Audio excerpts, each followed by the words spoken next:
Many in the West wonder about the reasoning behind Russian aggression in and around Ukraine and Eastern Europe as a whole.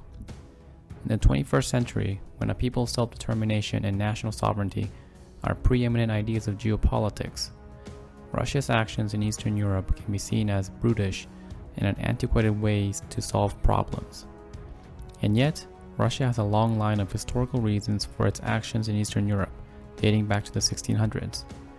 Indeed, one can view Russia's actions today as a continuation of an ongoing national effort to safeguard itself from various threats coming from Western Europe itself.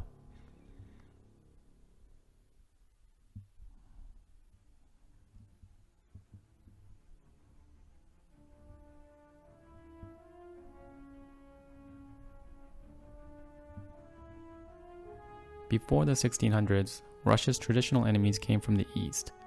The Mongols were the main threat, and in 1237 AD, Mongol forces under Batu Khan streamed across the open steppes of Central Asia and subjugated most of modern-day Russia and Ukraine. The Russians would serve under the Mongols for centuries. In 1480, Russia finally defeated the Mongols and gained independence. It then went on its own stream of conquests, defeating the Tatars of Central Asia and extending its domains eastward. However, even with its old enemies now defeated, Russia's security was not yet secured. The threat now came from the west. In the early 1600s, Russia suffered from a period called the Time of Troubles, which was a time of transition from the old Rurikid dynasty to the new Romanov dynasty. This period would see foreign powers try to exploit and weaken Russia by installing their own candidates to the throne. Two rival powers of Polish-Lithuanian Commonwealth and the Kingdom of Sweden sought to use Russia as a useful ally against the other, backing their own candidates to a throne and occupying Russian cities. Russia would eventually elect a new Tsar, Mikhail Romanov, and sign a truce with Poland, which finally marked the end of this turbulent period. In the next 100 years, Russia would work to neutralize these threats, eventually partitioning Poland and Lithuania with regional powers such as Prussia and Austria, and creating a buffer zone between Western Europe and the Russian heartland. This expansion, however, would eventually serve as one of the main reasons it would come in conflict with another major Western power, revolutionary France and Napoleon Bonaparte. Although Russia resisted the French Revolution of 1789 and fought against France together with other European powers, it became a reluctant ally of Napoleon when it was defeated at the Battle of Friedland in June 14 of 1807. However, as Napoleon guaranteed the existence of the newly created Duchy of Warsaw against the wishes of Tsar Alexander, who saw the existence of an independent Poland as an existential threat to Russia, the breakdown of the Franco-Russian alliance was inevitable. Their inconsolable differences eventually led to war. Napoleon was able to reach Moscow and the city burned to the ground. Although lacking winter supplies, he decided to retreat to Allied territories, which cost him his army. Russia would continue to face threats to its heartland in the future, this time from a unified Germany during the First and Second World Wars. During the Second World War, Adolf Hitler launched an attack on the Soviet Union in the so-called Operation Barbarossa, looking to secure his eastern flank before he could invade Britain and end the war. The Germans managed to advance within 8 kilometers of Moscow.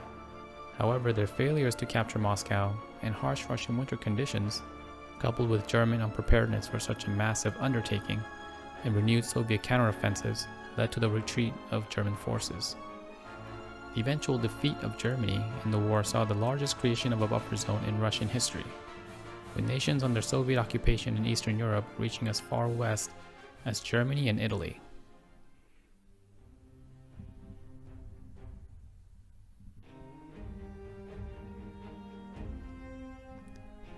With the creation of the North Atlantic Treaty Organization, or NATO, in 1949, the buffer zone created after the defeat of Napoleon and expanded under the Soviet Union for the security of the Russian heartland was at a decline.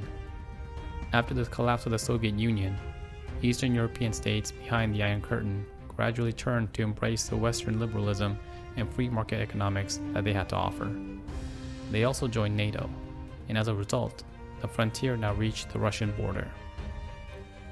Although NATO is a defensive alliance, there's precedence for offensive action, as in the war against terror in Afghanistan, when the United States initiated the Mutual Defense Clause, or Article 5, for the first time in the history of the organization, obliging member states to commit forces in its war against the Taliban.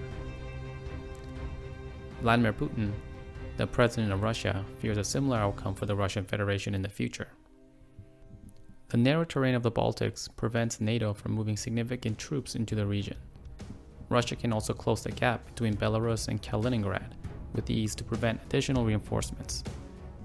The deepness of Belarus and Ukraine remain as only true buffers against any invasion from the west, as these territories permit NATO to maneuver significant numbers of troops toward the Russian border due to its geography. The loss of these two states as last buffer states between the West and the Russian heartland is something Moscow will never accept. This is a primary reason why Russia demands a security guarantee from NATO to permanently prevent Ukraine's admission into the alliance. Ukraine's possible future admission into NATO, the stationing of NATO troops along the Russian-Ukrainian border, will extend the NATO-Russian frontier from the now 350 kilometers along the border of Estonia and Latvia into an additional 2,000 kilometers along the Ukrainian border. This frontier will be undefendable for Russian forces in case of a Western invasion. Russia has now amassed the largest force seen since the Cold War along the Russian-Ukrainian and the Ukrainian-Belarusian border, and has issued the West a set of proposals to guarantee its security. A deliberate offering of demands unacceptable to the West was necessary, however, as an easy compromise would make Russia seem the aggressor to both its domestic and foreign audiences. Therefore, a sufficient ratcheting of tensions are needed for negotiations and better positioning for its proposals, which will have to eventually be bargained down between the two sides. Still, this does not rule out an actual invasion of Ukraine from happening, as we have seen from 2014.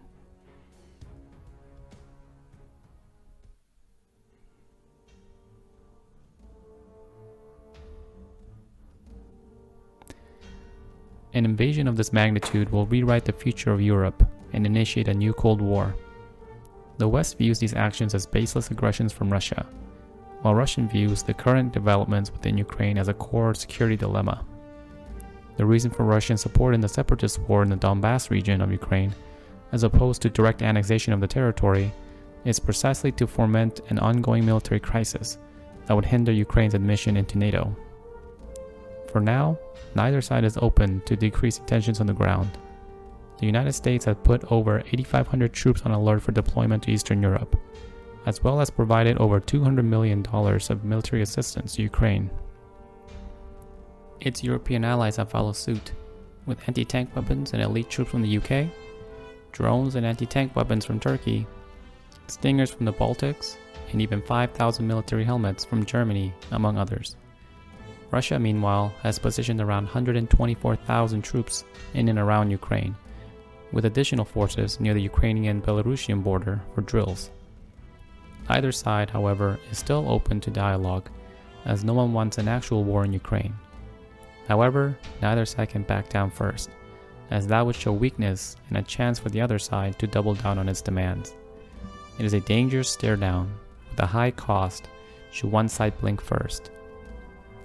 In many ways, the situation today is no different than what Russia faced time and again throughout its history.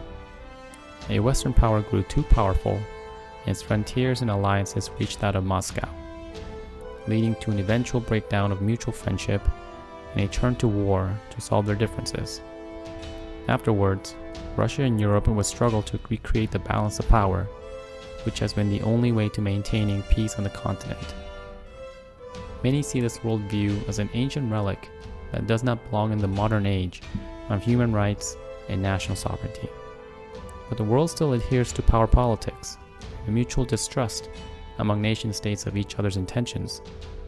And if history has shown us anything, is that this scenario usually ends up in conflict to restore that balance which was broken.